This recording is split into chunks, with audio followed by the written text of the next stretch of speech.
Bonjour à tous. Merci encore une fois pour votre participation en grand nombre malgré là, les circonstances actuelles de confinement. Notre capsule d'aujourd'hui vise à explorer les outils de productivité de projet SIM pour les réseaux de canalisation dans Civil 3D. Ces outils SIM font partie de l'offre du manufacturier CTC Software, une entreprise basée à Chicago et pour lesquelles SolidCAD a un partenariat et nous sommes un des revendeurs là, au Canada pour ces produits. En fait, essentiellement, ce sont des produits qui permettent d'améliorer la productivité sur Civil 3D. Il y en a aussi pour Revit. Euh, Aujourd'hui, on se concentre plus sur les réseaux de canalisation dans Civil 3D qui ont là un excellent ensemble d'outils pour la conception des eaux pluviales et usées. Cependant, on est conscient que l'édition de vos conceptions est souvent un processus complexe qui est ponctué de plusieurs petites tâches répétitives. Donc, grâce à la suite de projets SIM de SolidCAD, nos clients vont apprendre à optimiser la conception, à utiliser là, les outils de productivité. Et ça va permettre justement là, aux utilisateurs et aux gestionnaires d'améliorer leur productivité avec le produit Civil 3D. Donc, agenda, comme tous nos webinaires, il va y avoir une brève présentation de SolidCAD et de l'équipe infrastructure là, pour ceux et celles qui ne connaissent pas à date. Ensuite, on va évidemment faire la démonstration des outils de productivité et les objectifs d'apprentissage. Dans un premier temps, concevoir les réseaux entiers comme s'il s'agissait d'un seul modèle intelligent. On va également voir comment gérer rapidement les données des pièces sur les réseaux de canalisation pour faciliter le classement et la notation. Et finalement, on va regarder aussi comment pouvoir modifier rapidement la taille et le type des composants sur l'ensemble d'un réseau, et ce, au fur et à mesure que la conception change. Donc, avant de rentrer dans le creux du sujet, une brève présentation de SolidCAD. Alors, pour ceux et celles qui ne connaissent pas, SolidCAD a été fondé en 1996. L'entreprise s'est rapidement démarquée comme un leader là, au Canada dans le domaine de la conception assistée par ordinateur, et ce, en faisant l'acquisition de plusieurs entreprises jusqu'en 2017, où Cancel et SolidCAD se sont réunis pour former l'entreprise que l'on connaît aujourd'hui, SolidCAD, une compagnie Cancel. Et donc aujourd'hui, SolidCAD constitue le principal partenaire Autodesk au Canada et le seul partenaire Platinum, avec une équipe en croissance là, de plus de 100 employés. Donc, au niveau de nos services, évidemment, on est spécialisé dans les technologies qui prennent en charge plusieurs secteurs, dont notamment le secteur AEC, donc l'architecture, l'ingénierie, la construction pour les bâtiments. Tout le volet aussi infrastructure, génie civil, la fabrication, donc le manufacturing, l'usinage de pièces, et les médias et divertissements. Nous sommes aussi un centre de formation agréé Autodesk et nous employons au Canada la plus grande équipe d'experts en technologie de l'industrie. Donc, nos services vont évidemment de la formation, de la consultation, de l'analyse, de l'optimisation de vos flux de travail. On fait également du développement de logiciels et de la personnalisation, donc de la customisation sur les logiciels existants. Et on tient plusieurs événements, notamment comme celui d'aujourd'hui. Donc, au niveau de nos produits partenaires, évidemment, SolidCAD a mis en place plusieurs partenariats pour offrir une gamme de produits parmi les plus reconnus là, sur le marché à nos clients. Vous connaissez tous Autodesk, notre principal partenaire. Nous sommes également par contre partenaire de Bluebeam avec la solution Review qui est de plus en plus utilisée. En fait, ça se déploie assez rapidement dans le domaine de la construction et de l'ingénierie civile. Review, en fait, c'est un éditeur de PDF qui va permettre de faire, par exemple, du balissage, de la collaboration, de la création, du calcul de surface également directement à partir du PDF, puis aussi pour les workflows là, de conception et de construction. On a aussi un produit comme Safe Software le produit comme tel s'appelle FME. Donc, pour ceux et celles qui utilisent, par exemple, des données géoréférencées, ou dans un contexte de géomatique, vous allez être en mesure de pouvoir intégrer vos données finalement et de vous connecter à différents systèmes là, avec Safe Software. Et évidemment, les outils CTC, on va vous en présenter un volet aujourd'hui, mais j'ai pris la peine de faire cette petite diapositive pour bien vous faire comprendre. Il y a deux suite de projets, si on veut, suite de solutions. Donc, la première étant Project Suite. Celle-ci est vraiment adressée pour les utilisateurs du logiciel Civil 3D, à la fois spécialisé dans le génie civil et l'arpentage. Et ça va vous permettre justement d'améliorer la productivité au niveau de la gestion de vos projets 3D, l'automatisation au niveau de vos réseaux de canalisation et vos processus liés aux bases de données topographiques. Puis ça va être utilisé sur des projets tels que les routes, par exemple, les réseaux ferroviaires, les sites et services publics. Et ensuite, on a le volet SIM Manager Suite qui, lui, est plus attitré, si on veut, pour le personnel de gestion en charge de la production, donc en gestion des équipes de dessinateurs. Et ça va être conçu pour la création, l'édition automatisée de styles, de calques et de types de lignes. En fait, c'est pour plus, si on veut, en quelque sorte, mettre en place des gabarits pour l'ensemble de nos équipes. Chez SolidCAD, nous avons des centres de formation à travers le Canada, dont 2 au Québec. Voici ensuite l'équipe de vente en génie civil. Au Québec, vous avez moi-même, Maxime Grimard, directeur de compte d'industrie, et je travaille en étroite collaboration avec Louis Robin, que plusieurs parmi vous connaissez déjà. Et au niveau d'équipe technique génie civil, plusieurs techniciens à travers le Canada. Vous avez aussi leurs compétences propres à chacun de ces formateurs. Et évidemment, au Québec, on a la chance d'être merveilleusement desservi par Maxime Carrier, et Martin Côté. Donc, avant de céder la parole à Martin pour le début de la présentation, un petit rappel sur les différents webinaires que l'équipe infrastructure chez SolidCAD a mis en place dans cette période de confinement. Alors, le prochain, le 28 avril, donc mardi prochain, les réseaux de canalisation gravitaire et sous pression. Et toujours dans la série webinaire sur les outils de productivité civile 3D avec les produits SIM Project Suite et SIM Manager Suite, eh bien évidemment, il y a celui d'aujourd'hui. Et les prochains, il va y en avoir un le 30 avril, le 28 mai, 18 juin et 16 juillet. Et pour ceux et celles qui sont intéressés par la solution Review, l'éditeur de PDF dans le domaine de la construction et de l'ingénierie civile, ça sera le 6 mai. Donc, je vais également, dans le cadre du webinaire, vous faire parvenir le lien pour vous inscrire sur ces différents webinaires, si ce n'est pas déjà fait, et également vous faire parvenir les brochures explicatives des 2 produits que sont SIM Project Suite et SIM Manager Suite. Donc, sans plus tarder, Martin, je peux te laisser la parole et également te donner le contrôle pour débuter finalement ta présentation. Parfait. Donc, je t'ai mis en tant que présenteur. Tu devrais avoir la possibilité de prendre le contrôle de l'écran. Je montre mon écran. Voilà. Alors, on voit mon écran, c'est bon? Oui. Oui, Martin, c'est super, on voit ton écran. Parfait. Alors, bonjour tout le monde. Merci de votre présence, encore une fois. Aujourd'hui, la portion de CTC Tools, ça va vraiment concerner ceux qui font du génie municipal, ceux qui travaillent avec les réseaux de canalisation. Là, vous allez voir, c'est vraiment génial. En fait, on a ici le menu de tous les outils du Project Suite. Pour l'arpentage, pour les points Kogo, on a ici les corridors. On a ici pour la manipulation des templates des tableaux et la mise en page, mise en plan. Et on a 3 petits boutons. Écoutez, ça a l'air bien insignifiant, là, mais vous allez voir qu'après cette présentation-là, vous allez comprendre que ces 3 boutons-là, pour les gens qui font l'infrastructure municipale, là, ça va changer vos vies, pas à peu près. Donc, créer un réseau de canalisation, tout le monde sait faire ça. Hein, puis je le dis dans mes propres formations, c'est comme de tracer un polyligne. C'est vrai, c'est aussi simple que ça. Clic, clic, clic, quand le template est bien fait. Et pourquoi on aime les réseaux de canalisation, pas suppression, excusez-moi. Oh, je ne vais pas rentrer là-dedans. Pourquoi on aime les réseaux de canalisation? Peut-être, entre autres, parce qu'on travaille en 3 dimensions. Donc, on se fait carrément un beau réseau qu'on peut visualiser, qu'on peut faire des vérifications. On peut faire des analyses aussi, les analyses hydrographiques avec SSA et toute la suite qui vient à ça. Donc, on peut dessiner notre réseau de canalisation. Est-ce qu'on peut faire de la conception de réseau de canalisation? Ça serait discutable.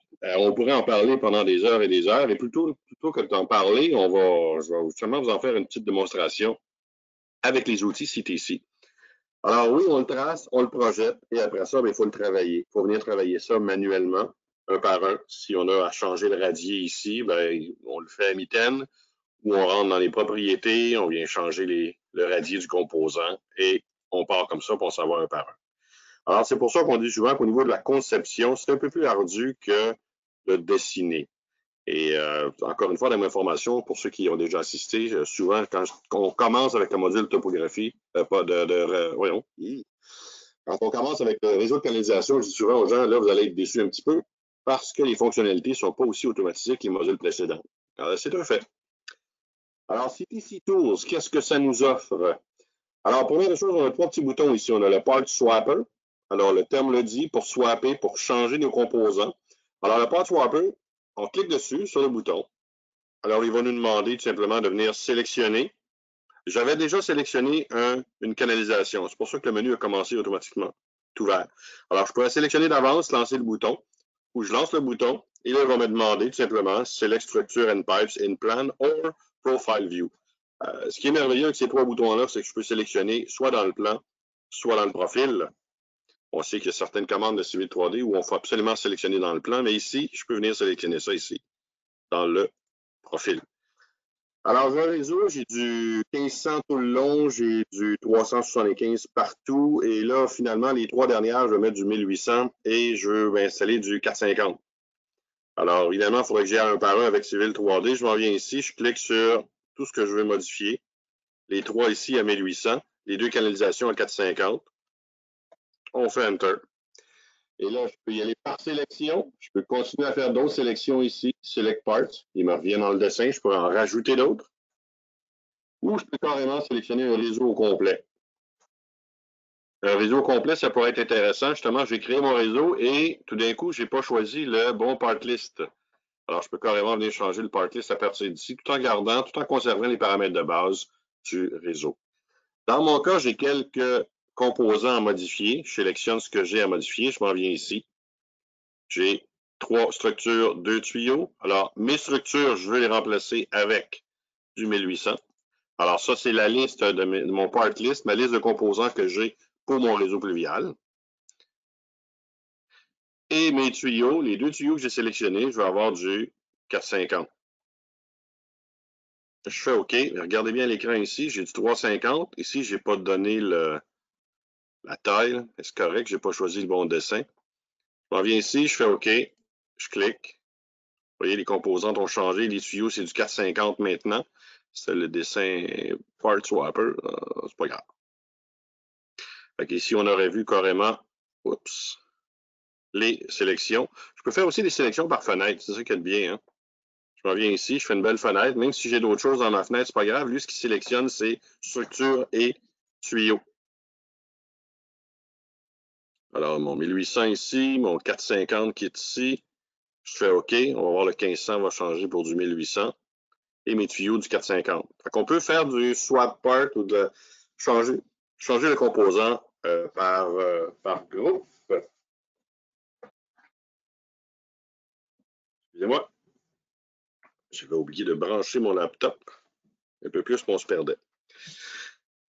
Alors, ça, c'est vraiment intéressant. Le Part Swapper, c'est un seul bouton qui, déjà là, va venir faire changer, faire sauver du temps énormément. On a aussi le Part Tagger. Alors, le Part Tagger, relativement simple d'utilisation aussi. On sélectionne les composants. Et là, je pourrais aussi sélectionner tout le réseau. Vous voyez, dans les fonctions, ici, j'ai All. Tout sélectionner ce que j'ai dans mon profil. Donc, là, je vais faire une fenêtre pour tout sélectionner quand même. Et là, les paramètres de mes structures, les paramètres de mes conduites de base, alors je pourrais tout changer ça d'un coup. Alors, évidemment, c'est dans les structures que ça devient intéressant. Là, en ce moment, c'est du béton armé. Alors, je pourrais tout changer ça pour concrete ou peu importe le style de béton. Il arrive des fois où je peux avoir dans un gabarit, je peux avoir inséré mes 4 types de béton, là, le 3, le 4 et le 5. Alors, si on tombe dans le 5, puis c'est tout indiqué du 4 partout, je m'en viens ici, je clique, puis mon matériau devient automatiquement du béton classe 4. Ceux qui travaillent avec les têtes, alors les frames, les grilles, la couverture, alors si on a des symboles particuliers, vous avez ici l'ajustement à la surface. Alors, si on est, par exemple, si on veut avoir une série de de tête de structure à, mettons, 500 au-dessus de la surface ciblée. Si on était, par exemple, en infrastructure, on sait qu'on va avoir un 500, 550 ou 600 mm au-dessus de la surface d'infrastructure. Là, je pourrais venir changer ça ici. Et je pourrais venir aussi changer, par exemple, les puits. Le sump depth, c'est la profondeur du puits. Alors, on est à 0 partout. Je pourrais en venir sélectionner 2 ou 3 et venir changer ma sump depth. Surface de référence, la même chose. L'alignement de référence et la description. En fait, la description, je pourrais écrire réseau planifié à implanter. La semaine prochaine. Ah, il est là. Alors, on vient d'un coup changer tous ces paramètres-là aux composants. Pour les tuyaux, on n'a pas grand-chose, évidemment. Là, la surface de référence, on a l'alignement, on a le coefficient de Manning que je pourrais carrément écrire ici. C'est un coefficient qu'on pourrait utiliser aussi si on exporte ça, par exemple, vers SSA. Alors, si je fais OK là-dessus, alors quand je reviens dans ma structure, je m'en viens dans propriété de la structure. Dans ma description, tout est là, ce que j'ai tapé. Et dans les propriétés des composants, ce que j'aurais pu modifier, par exemple, tout est là. J'aurais pu changer ma surface, la cible de surface, l'alignement. J'aurais pu changer le puits perdu. Puits perdu, c'est le terme en français. C'est un peu bizarre. Maintenant, je choisis ces deux-là. Et ici, oups, sim, part tagger, structure, sump depth, .3. Et structure de propriété, sump depth.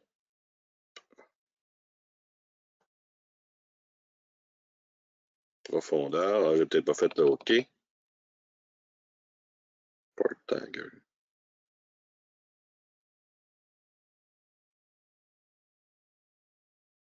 Sum depth .3. Apply. Ouais, OK. Ça, ce sont mes paramètres et non l'apparence. J'ai ça ici. Fait que ça, c'est deux petits boutons relativement simples. Maintenant, le nerf de la guerre, le plus intéressant des trois, je vais aller dans le design 1, tiens, le design 2 tout de suite, le pipe designer. Le pipe designer, ce que ça va nous permettre, c'est vraiment de travailler sur notre conception. Combien de fois on a inséré un réseau de canalisation comme ça et on avait oublié de cliquer sur la petite flèche pour dire qu'on était en ascendant et non en descendant. Alors, ce qu'on faisait, ben là, on l'effaçait pour recommencer, c'était plus simple. Finalement, on essayait de relancer les règles ou on le manipulait à la main manuellement. Alors, ici, ce que je vais faire, c'est que, bon, c'était pas du moins 22, c'était du 25 que je voulais avoir une pente moyenne partout, 25 ou du 50 0,50 Alors, ce que je viens faire dans mon pipe designer, je sélectionne et je m'en viens sélectionner, encore une fois, avec une belle fenêtre pour tout sélectionner mon réseau. Est-ce que je peux le faire, celui-là? Non. First Connected Pipe, c'est vrai. Lui, c'est du début à la fin, un peu comme quand on joue avec les règles. Alors, je sélectionne le premier composant. Je peux aller jusque-là, je peux aller jusque-là. Je peux revenir en arrière en faisant le bouton Undo. Et où je peux aller carrément d'un bout à l'autre pour tout sélectionner mon réseau. Je pourrais le faire aussi dans le plan. Si vous remarquez, je vais faire un Undo là-dessus. Vous remarquez, dans le plan ici, en haut, j'ai sélectionné seulement ces trois structures et deux tuyaux-là. On les voit en surbrillance. Alors, si je continue plus loin, il met en surbrillance autant dans le plan que dans le profil. Alors, je m'en viens ici, je fais Enter. Et là, j'ai une belle boîte de travail. Et là, ça devient intéressant. Donc ici, bon, normalement, ces boîtes-là, encore une fois, on le sait qu'on ne peut pas retourner dans le dessin, mais j'ai un beau petit bouton qui est intéressant ici, Zoom in Drawing. Je pourrais cliquer là-dessus. Je fais juste fermer la boîte temporairement pour revenir dans le dessin, puis placer, si on veut, là, le dessin dans ma fenêtre pour que je puisse voir ce que je fais en même temps. Je fais Escape et ma boîte revient là où j'étais. J'ai ici mes structures, j'ai mes pipes ici, mes canalisations qui sont là. Vous voyez, structure, tuyau. structure qui est écrit dans le haut de la boîte, tuyau. Fait que vous avez ici la suite logique de votre réseau de canalisation. Je veux changer la pente. Alors, je vais avoir une pente pas négative, une pente positive de 0,5 %. Regardez bien le tuyau en bas ici. Je clique ailleurs. Ah oui, c'est vrai, il faut faire apply. Si je fais apply ici, je fais appliquer, vous voyez, 0,5 %. Mais là, je vais avoir 0,5 % partout. Regardez votre cadre ici, c'est le cadre semblable à Excel. Si je prends le petit point qui est en bas à droite, je le traîne jusqu'en bas, je le relâche, il met du 0,5 partout. Je fais appliquer, bang, 0,5 partout. Je peux sélectionner aussi le puits perdu. Alors, mettons que je vais avoir un puits de 0,3, de 1 pied de profond. Puis, je vais avoir un pied de profond seulement sur les 3 premiers. Je fais appliquer. Bang. Oups, on a remonté ça ici. Évidemment, ça, je veux changer la position. Alors, juste là, en partant, là, je pense que j'ai attiré votre attention. Si je fais OK là-dessus, on va aller dans un dessin où on en a un petit peu plus. Alors, justement, quand on crée un réseau de canalisation manuellement à partir d'une surface de route ici, c'est sûr qu'il ne place pas tout ça correctement. Ça, tout le monde l'a vécu. Et là, après ça, il faut modifier tout ça, changer ça. Alors, le même principe s'applique encore ici. J'ai une pente de 1 % que je veux appliquer partout. Alors, Pipe Designer, premier au dernier, Enter. Et je viens vérifier mes pentes. Vous avez aussi l'option de mettre en surbrillance ou en rouge les règles ou les violations de règles. Alors, quand vous cliquez là-dessus, tout ce qui est en rouge, c'est ce qui ne concorde pas avec vos règles que vous avez établies quand vous avez dessiné. Fait qu'automatiquement, c'est assez flagrant. On sait tout de suite, là, j'ai forcé mes règles à minimum 1 % de pente, c'était plus facile. Alors, je vois tout de suite que ces deux-là ne respectent pas ma règle minimum. Évidemment, le minimum cover ici n'est pas respecté non plus, donc je pourrais peut-être venir modifier le radier de mon tuyau. Alors, comment je fais pour ça? Ici, je modifie ma pente. Alors, parce qu'on est dans la méthode de pente. Slope. Match invert. Donc, ma pente va faire en sorte que le radier va concorder et je viens changer mes pentes comme ça, un par un. Alors, si je veux avoir du 1 % partout, je clique là-dessus, je fais appliquer. On va voir le réseau ici, il se place si j'ai du 1 % partout. J'ai aussi la fameuse drop, donc la différentielle. Ici, j'ai une différentielle de négative, évidemment, parce qu'on descend plus bas. Fait que si je veux avoir une drop de 0 partout, je m'en viens ici. Regardez bien encore une fois l'angle des tuyaux. Quand je vais faire appliquer, il se place au regard le plus bas. Et là, il vient tout aligner ça partout avec la même pente. On est trop bas, on veut monter ou descendre tout le réseau de 0,5 m. Je veux le descendre de 0,5 m, bien mon regard de départ, le RP1, le premier, il est là. Évidemment, j'ai sélectionné ça de gauche à droite. OK? Alors, le 708.36, si on me demande de placer ça à 707.5, quand je vais cliquer ailleurs, regardez bien les chiffres qui vont se modifier, qui vont changer ailleurs, les radiers. La pente reste la même. Tous les radiers de mes structures ont changé ici. Alors, quand je fais appliquer, tout le réseau complet a descendu de 0,8 m. 708. Je reclique, je fais appliquer, il remonte. Alors, c'est un outil qui est vraiment génial. Ici, Load with Constant Drop, 0,1. Alors, j'ai une drop de 0,1 qui est constante. Je pourrais toujours ici venir changer ça par défaut. Je pourrais l'avoir à moins 0,1 parce qu'on est en négatif. Ou 0,1. Si je fais 0,1, oups, c'est vrai, un à la fois. Je reviens ici. Je fais appliquer. On est à l'inverse. Alors, c'est du négatif parce qu'on monte. Alors, on le voit tout de suite. Vous voyez que c'est très moins, très intuitif. Ici, appliquer. Et voilà, on a tout corrigé en quelques clics de souris. Là, on est au radier par défaut, mais si on voulait être au-dessus, par exemple, si on avait des canalisations qui étaient beaucoup plus grandes, si je fais OK là-dessus, ça, je vais y aller encore avec mon part swapper, sélectionner ces deux tuyaux-là. On vient changer ça pour du 650.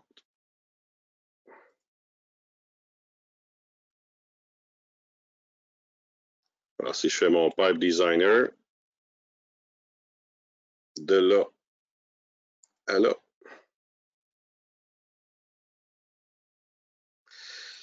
Et, encore une fois, zoom in drawing, on vient se placer ici. Et je fais Escape. Regardez, j'ai un beau bouton aussi pour Reselect Pipe Run. Alors, si j'en ai oublié quelques-uns, je clique là-dessus. Je refais ma sélection du premier au dernier.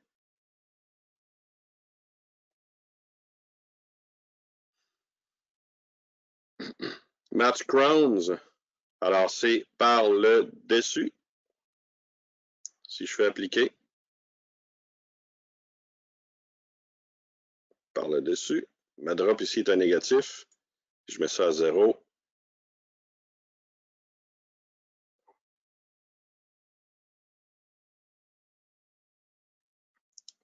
Parce que je suis en facteur 0.8, 0.36. Alors, le 0.36, ça, c'est mon facteur de différentiel qui est là. Je le mets à 0, celui-là. Vous allez voir ici. Vous allez appliquer. C'est celui-là, j'ai-tu mis le bon? Trop. Facteur, il faudrait mettre les autres à 0 aussi. Et celui-là aussi.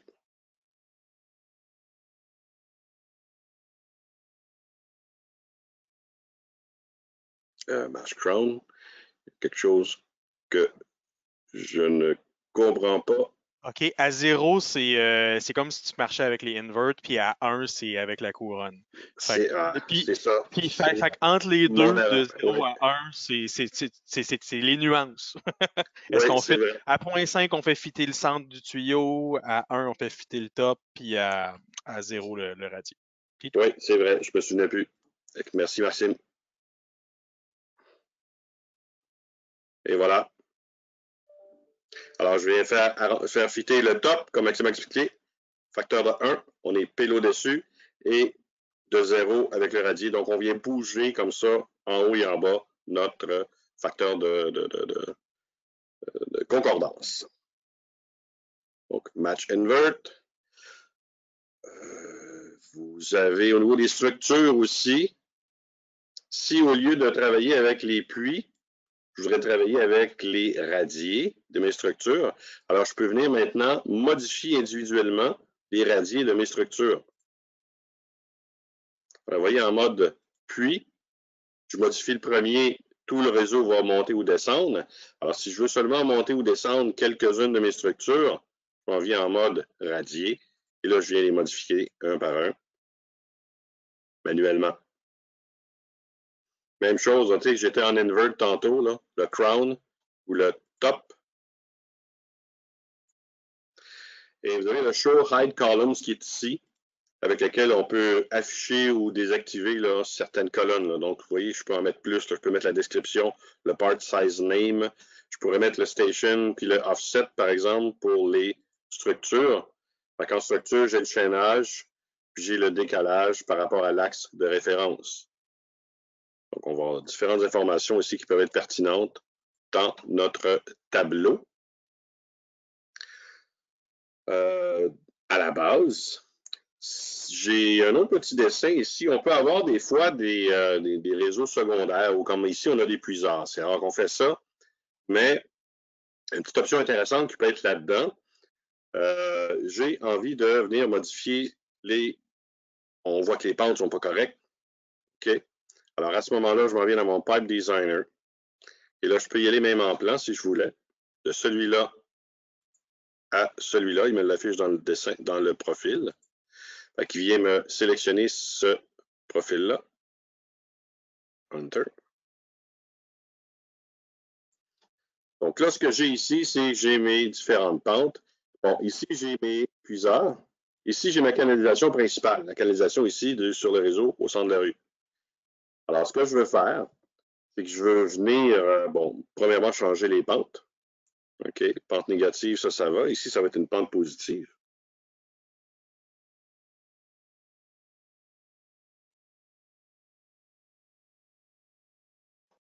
Donc, les deux viennent se décharger dans la canalisation principale. Et là, je veux monter ou descendre ce réseau-là. Évidemment, si je m'en viens dans mon slope, si je viens changer ça ici, sump, si je change la hauteur de mon premier puiseur, évidemment, je vais changer aussi celui-là. Il est là. Alors, ce que je peux faire, je peux le garder comme ça, en mode sump, parce que je veux tout changer la hauteur de mon réseau secondaire. Mais je ne veux pas changer ma canalisation principale. Alors, le RP8 qui est ici, je clique à droite et je fais Lock Invert. Verrouiller le radier. Là, à ce moment-là, si je viens ici et si je descends ça, par exemple, de 1 mètre, toi, je mets ça à 713, 712,5, tiens. Puis là, je clique arrière. Vous allez voir que ces deux-là vont changer, mais lui, il ne change pas parce que je l'ai verrouillé, en fait, verrouillé du changement automatique. Je peux quand même y accéder, mais il ne change pas si je change le premier. Alors, ce que ça va faire dans le plan, regardez bien ça, lui reste là, mais ces deux-là vont changer. Je vais appliquer. On vient de descendre celui-là et on vient de venir s'accrocher juste au-dessus de la canalisation principale. Mais le regard principal, lui, il n'a pas changé.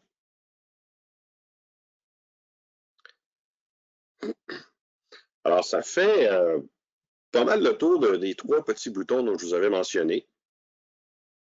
Le Pipe Swabber, le Pipe Tagger, le Pipe Designer. Swabber, Designer, Tagger, ouais. Je fais OK là-dessus. Une petite question pour toi, Martin. Dans les pipes, dans Pipe Designer, tu as aussi, j'ai vu Elevation dans les options. Tu travailles avec les slows beaucoup. Ouais. Elevation, je pense qu'on peut travailler avec des radiers. Admettons qu'on a un relevé terrain, qu'on est allé chercher l'existant. Généralement, on ramasse le fond. Oui. Mais oui, effectivement, c'est une bonne question. C'est vrai, je vais passer par-dessus. Le slope, généralement, c'est la méthode traditionnelle avec laquelle on vient modifier nos réseaux de canalisation. Je vais juste retourner dans Zoom ici. Je fais Escape. Alors, le designer nous permet par contre de changer les radiers. Alors, quand on est en conception, puis ça, des fois, ça arrive, on est en conception, on propose le dessin, on l'envoie, l'ingénieur ou le concepteur nous le rapporte, puis il nous dit, finalement, le radier du RP2, il faudrait le mettre à et départ l'entrée et l'arrivée, l'entrée et l'arrivée. Alors là, il faut aller dans chacun des tuyaux, un après l'autre, dans les paramètres et venir modifier les radiers. Alors qu'ici, dans cette boîte-là, j'ai tous les radiers qui s'affichent devant moi. Mettons que je fais le fou un peu, là. 710, puis 712. Je fais appliquer. C'est le dernier tuyau. Alors, il vient placer le tuyau au radier que je lui ai demandé de le mettre. Parce que là, on ne travaille pas en pente. Oups, on travaille vraiment. Partir.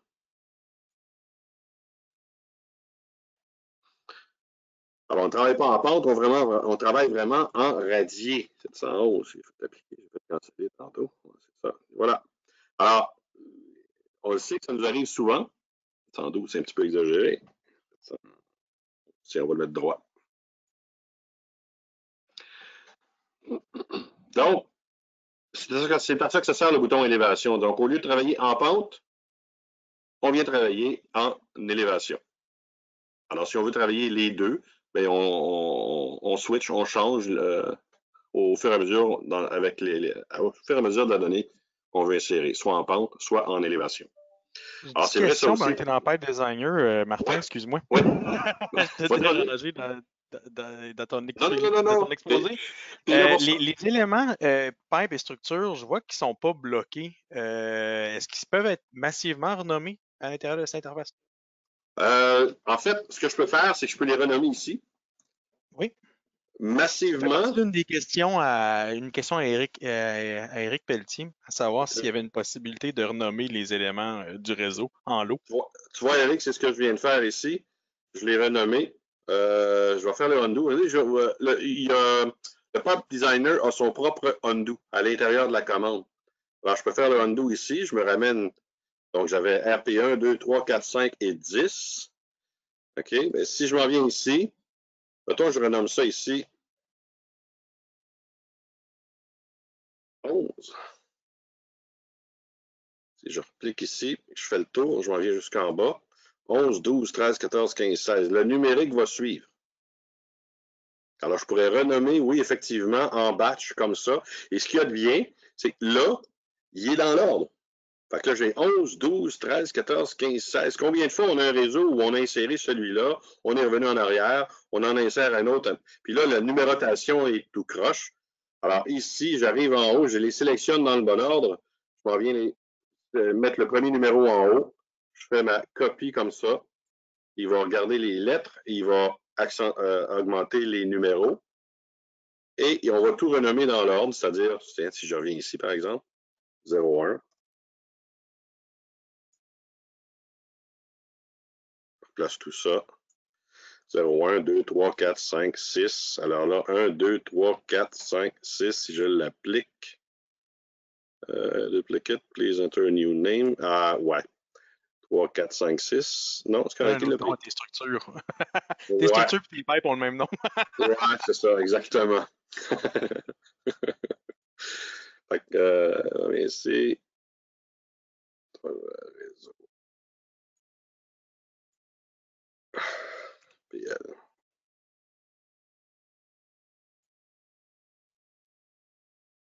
Et voilà.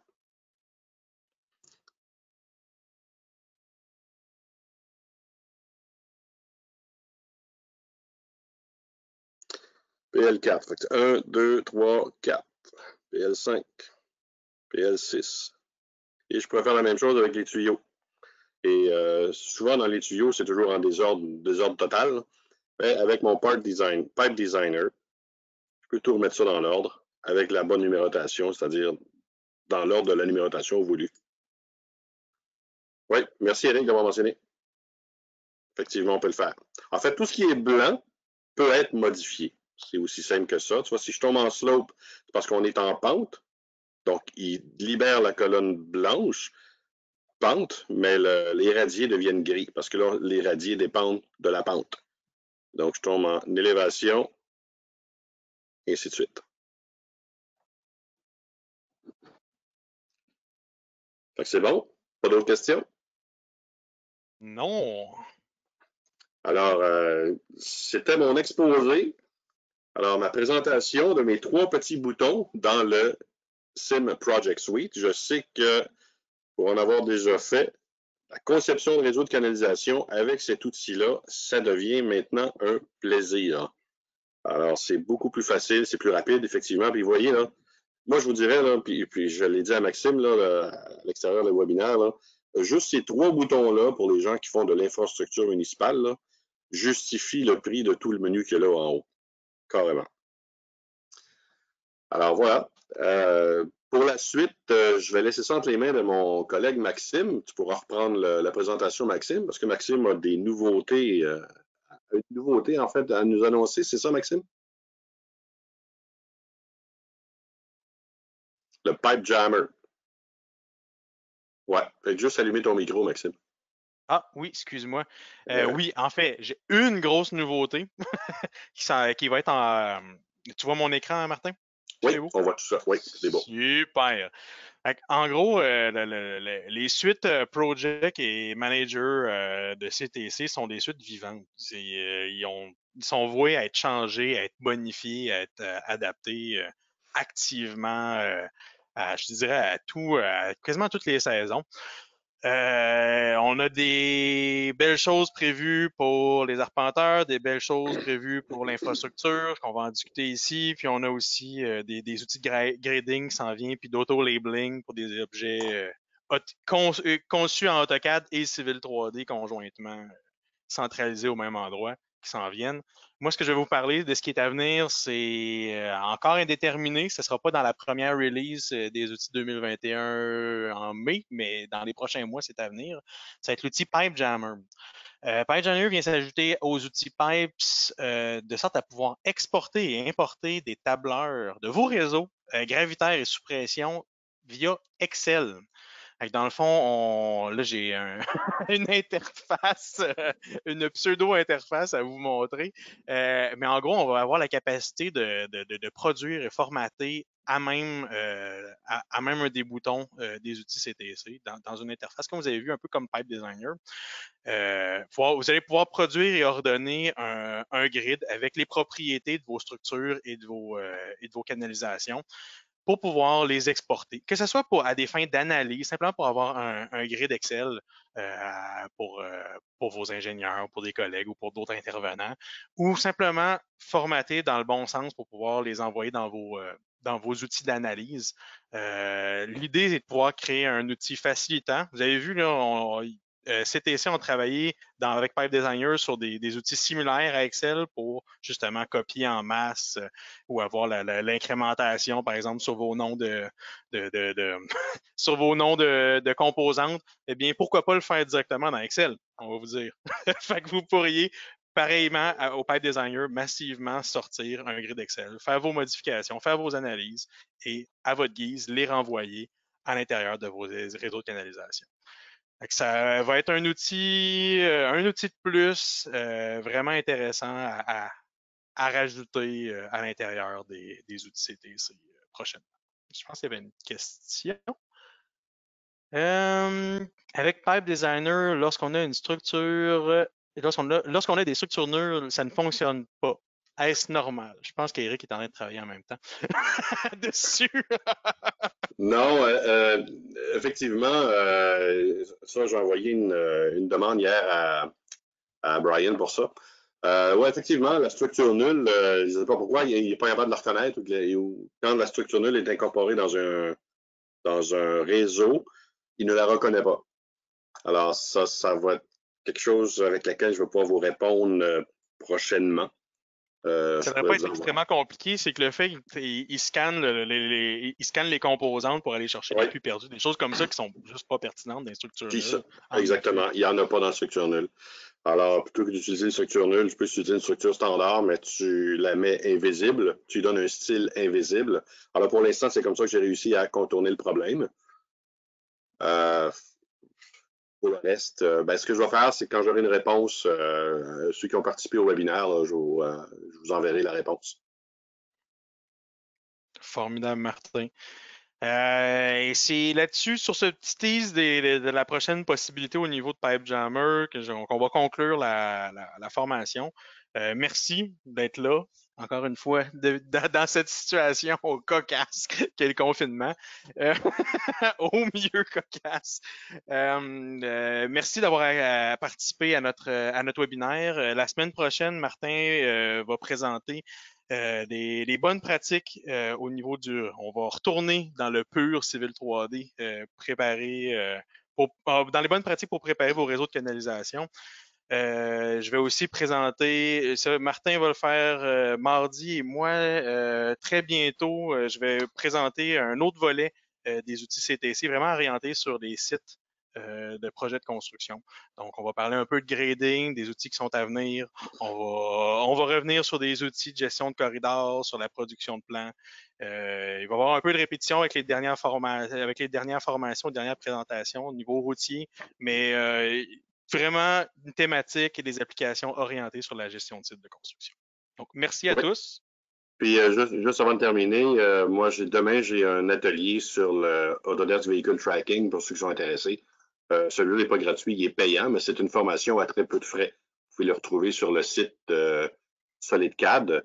C'est Productivity Workshop pour Autodesk Vehicle Tracking. C'est demain de 8h30 à midi. Donc, Voilà. merci à tous et au plaisir. À la prochaine. Oui, bonne journée à tous. Bonne journée.